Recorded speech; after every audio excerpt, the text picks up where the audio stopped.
Selamat pagi dan salam sejahtera kepada semua rakan-rakan dan pensyarah. Hari ini saya dan ahli kumpulan saya, iaitu Jesslyn, akan memulakan pembentangan kita, iaitu nilaikan salah seorang daripada tokoh bidang pendidikan yang boleh anda jadikan modal dalam dunia pendidikan. Tokoh bidang pendidikan yang kumpulan kami buat ialah tentang Datuk Seri Aminuddin Baiki. Beliau merupakan Bapa Pendidikan Malaysia dan bekas Ketua Pengarah Pendidikan Malaysia.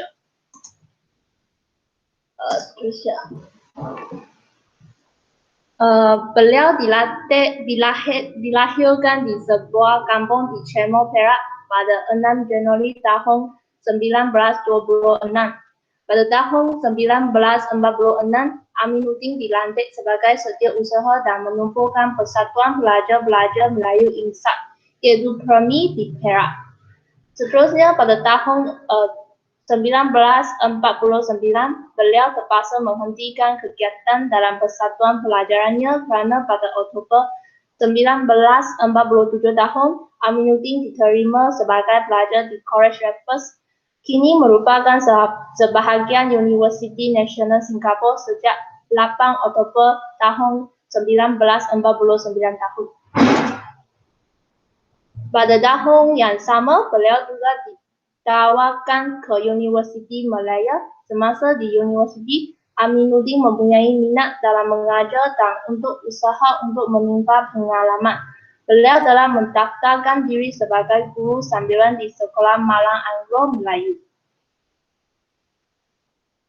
Selepas itu, pada tahun 1950, beliau berguide aktif dalam GPMS dan dilantik sebagai yang di-Ketua Persatuan.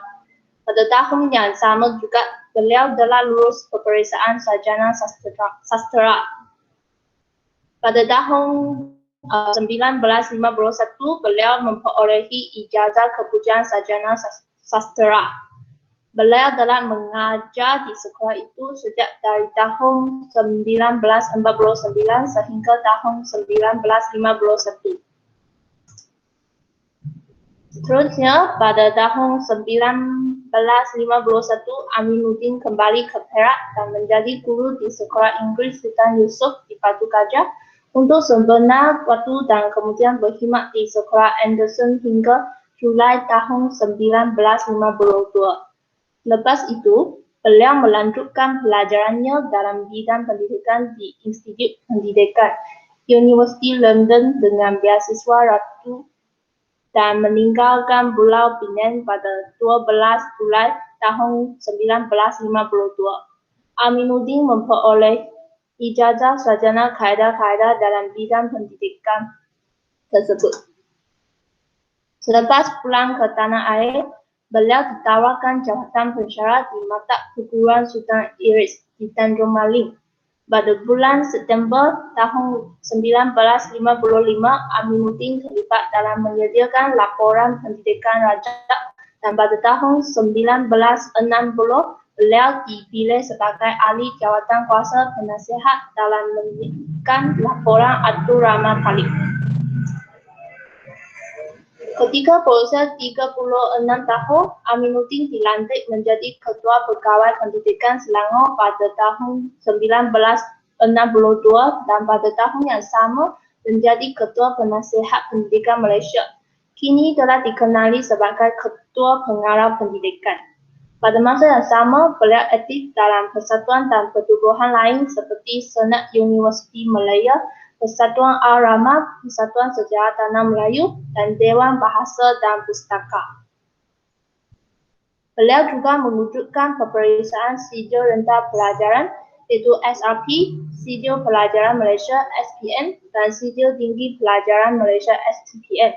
Aminuddin menumpukan Lembaga Peperiksaan Malaysia pada tahun 1963. Beliau diiktiraf di peringkat antarabangsa sebagai perancang pendidikan yang bijaksana dan berpandangan jauh di Asia oleh United Nations Educational, Scientific and Cultural Organization, iaitu UNESCO. Jawatan terakhir beliau ialah sebagai seorang ketua pengarah pendidikan Malaysia sebelum beliau meninggal dunia pada umur 39 tahun kerana diserang penyakit jantung. Seterusnya, saya akan menyerah pemandangan ini kepada Jesslyn. Terima kasih Jai. Terdapat sumbangan yang dilakukan oleh Dato' Seri Aminuddin Baki. Pertamanya ialah beliau mewujudkan sekolah kebangsaan. Beliau mencadangkan diwujudkan sekolah kebangsaan yang menggabungkan semua kaum dan bangsa di bawah satu bubung yang sama.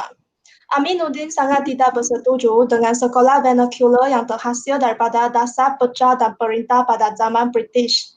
Dasar ini menyebabkan wujudnya 5 jenis persekolahan dalam sistem pendidikan di Tanah Melayu, iaitu Sekolah Vernacular Melayu, Sekolah Vernacular Cina, Sekolah Vernacular Tamil, Sekolah Vernacular Inggris, dan Sekolah Agama Madrasah.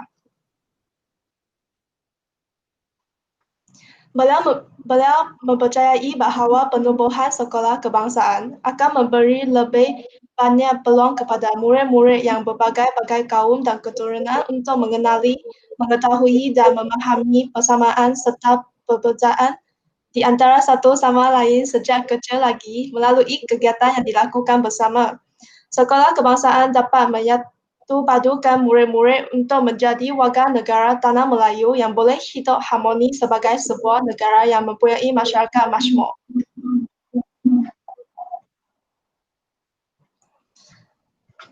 Seterusnya, beliau juga melibatkan diri dalam penyata Raja dan Rahmat Talib. British melatih Aminuddin Baki sebagai ahli jawatan kuasa bagi laporan Raja. Beliau juga merupakan ahli jawatan kuasa bagi pernyataan Rahmat Talib 1960. Tujuan jawatan kuasa ini dibentuk adalah untuk mengkaji semula pelaksanaan cadangan yang terkandung dalam laporan Raja 1956. Akhirnya, hasil laporan tersebut telah dilaksanakan dengan baik dan tiada masalah. Selain itu, beliau juga melibatkan diri dalam pernyataan Aminuddin Baki. Beliau dilatih sebagai Ketua Penasihat Pelajaran Persekutuan Tanah Melayu. Jawatan kuasa ini ditumbuhkan untuk menyiasat beberapa perkara, iaitu sebab-sebab keputusan peperiksaan masuk ke sekolah menengah lemah dan mencari jalan mengatasinya, sebab-sebab sedikitnya bilangan murid-murid sekolah kebangsaan yang masuk peperiksaan masuk sekolah menengah, dan kelemahan keputusan peperiksaan murid-murid Melayu di dalam peperiksaan sijil rendah untuk mengatasinya. Beliau telah mencadangkan 12 cadangan kepada kerajaan tentang kemunduran anak-anak Melayu. Beliau juga mengemukakan cadangan penyelesaian masalah-masalah yang berlaku seperti menyentuh masalah pendapatan guru-guru yang terlatih, menarik kesedaran ibu bapa supaya menyedari peranan dalam pembelajaran anak-anak mereka, dan pentadbiran diminta mempertingkatkan aspek pengurusan sekolah. Tambahan pula, beliau juga melibatkan diri dalam program Gerakan Obor. Program ini diperkenalkan selepas 3 tahun beliau menjadi Ketua Penasihat Pelajaran Kerajaan Malaysia. Gerakan ini merupakan siri ceramah beliau yang pertama hingga ketiga di mana Aminuddin menyuntik semangat kepada anak bangsa supaya terus kikis berjuang dalam memajukan pelajaran dan terus mengejar ilmu. Aminuddin menegaskan bahawa kerajaan akan membantu mereka dari segi pemberian beasiswa kepada para pelajar, menyediakan asrama kepada para guru dan pelajar, serta bantuan peralatan untuk belajar.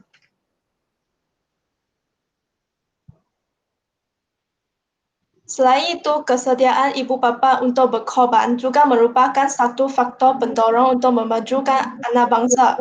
Bagi Aminuddin, puncak kemunduran bangsa Melayu adalah disebabkan berlakunya pertentangan di antara nilai tamadun dan kemajuan harta benda yang telah lama wujud dan diwarisi dalam nilai-nilai kehidupan masyarakat Melayu. Sikap dan pandangan hidup orang Melayu dipengaruhi oleh pemikiran rasa cukup hidup, maka ianya akan mendorong kepada kemiskinan.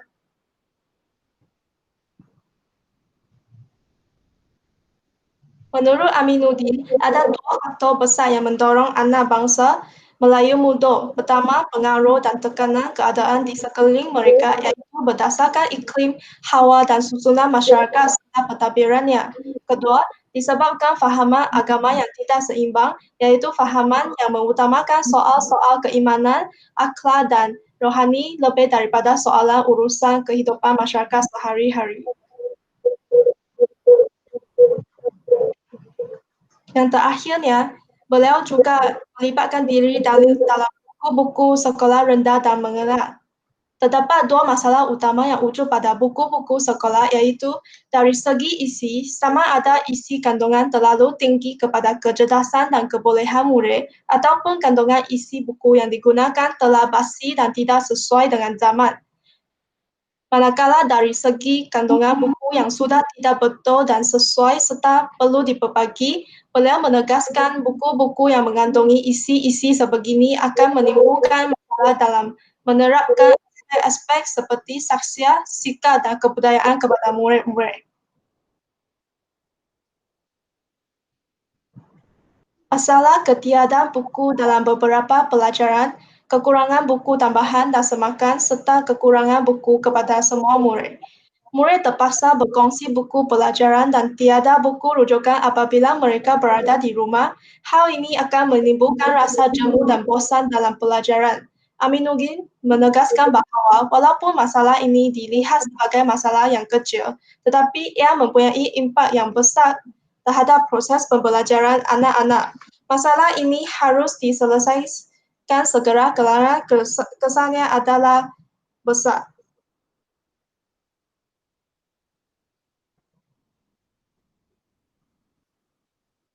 Apakah nilai-nilai yang boleh kita contohi daripada Datuk Seri Aminuddin Baki? Yang pertamanya ialah nilai kepercayaan kepada Tuhan. Aminuddin merupakan seorang anak Melayu yang kuat pegangan agama dan sentiasa mengamalkan ajaran Islam dalam setiap aspek kehidupan. Beliau juga mempunyai keazaman yang sangat kuat, jujur dan berprinsip dalam setiap perkara yang dilakukan.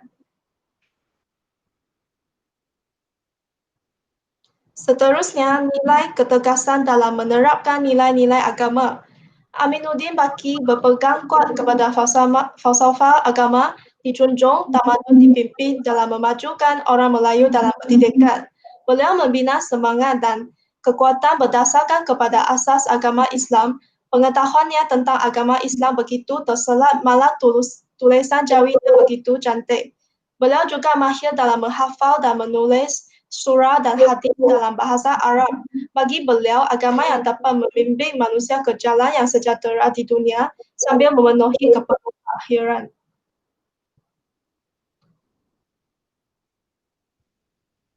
Selain itu, nilai kegigihan dalam belajar.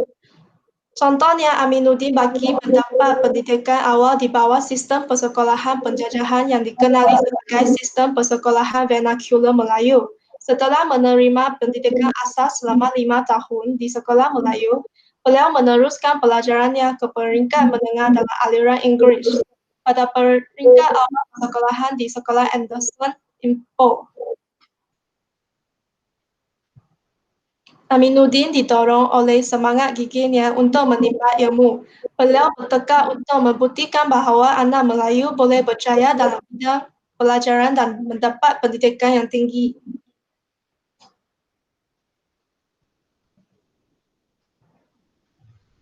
Di samping itu, nilai kerajinan dalam menimba ilmu. Beliau adalah seorang pelajar yang pandai dalam bidang pelajaran dan rajin membaca berbagai bahan bacaan. Semenjak di sekolah Melayu, Aminuddin telah menunjukkan bakat yang baik dalam bidang pelajaran. Di sekolah menengah barat tersebut, semakin meningkat dan berkembang hasil dari ketekunan dan kerajinan membaca. Seterusnya saya akan serah kepada Jai tentang nilai yang lain. Oke, terima kasih kepada Jasmine. Sekarang saya akan menerangkan tentang nilai keberanian dalam mempelajari ilmu. Aminuddin ialah seorang pelajar yang mempunyai sifat berani mencuba. Beliau sanggup melakukan sesuatu perkara yang tidak berani dilakukan oleh orang lain. Semangat ingin mencuba yang terdapat dalam Aminuddin patut kita pelajari dalam pendidikan pada masa kini. seperti berani mengejar pengetahuan yang baru. Seterusnya, nilai mencintai ilmu dan pekat terhadap pelajaran anak bangsa. Aminuddin Baiki pernah menulis dalam satu catatan yang bertajuk Perkara-perkara Agama yang menekankan kepentingan ilmu dalam agama Islam. Beliau disifatkan sebagai seorang yang amat mementingkan ilmu pengetahuan sejak kecil lagi. Kesungguhan Aminuddin ini menguatkan lagi keazamannya untuk berjuang demi meningkatkan kedudukan dan martabat anak-anak Melayu dalam bidang pelajaran. Beliau sentiasa mengingatkan anak-anak Melayu supaya belajar bersungguh-sungguh agar dapat menikmati kehidupan yang senang pada masa depan. Tambahan pula, nilai kebijaksanaan juga diamalkan oleh Dato' Sri Aminuddin Baiki. Sebagai seorang pendidik, beliau telah menggunakan segala kepakarannya di dalam bidang psikologi untuk mengemaikan semangat dan harapannya dengan cara yang paling berkesan. Salah satu daripada langkah tersebut ialah memperkenalkan mata pelajaran baru iaitu Sejarah Islam kepada penuntut-penuntut MPSI. Beliau menyedari bahawa sejarah merupakan cermin penghidupan yang baik untuk membolehkan sesuatu bangsa itu mengatur kedamadunnya sendiri. Beliau juga cuba menaik perhatian penuntut dengan kaedah menimba ilmu. Pada pandangan beliau, buku adalah sumber atau gendong ilmu pengetahuan. Ilmu pengetahuan dapat diasah serta diperluaskan dengan memperbanyakkan pembacaan. Beliau juga menyarankan kepada pendidik agar mencadangkan kepada para pelajar tentang buku harus dibaca dan dimiliki. Jika usaha ini dilakukan secara berterusan, pelajar tidak lagi menganggap buku sebagai suatu ketakutan yang berkaitan rapat dengan peperiksaan, tetapi buku akan menjadi teman yang rapat dalam kehidupan. Akhir sekali, ini merupakan rujukan kumpulan kita yang buat pembentangan ini. Sekian, terima kasih.